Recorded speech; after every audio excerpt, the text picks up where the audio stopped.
আজকে আমরা এসেছি ভালোবাসা বৃদ্ধাশ্রমে। এখানে এটা হচ্ছে বেহালাতে, অনেকবার এসেছি এর আগেও।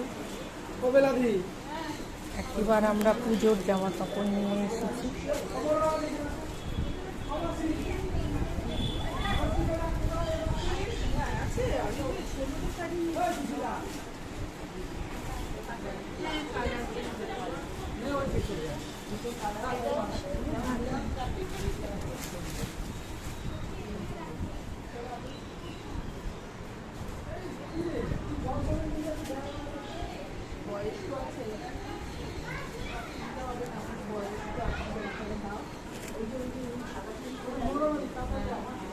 সাথে ছিল ফল ওনাদের জন্য।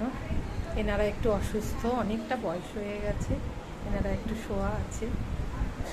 এনারা খুব ভালো, খুব সুন্দর, খুব অসুস্থ তো এখন উঠতে পারছেন না।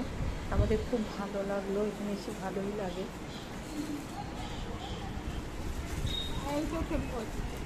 Thank you.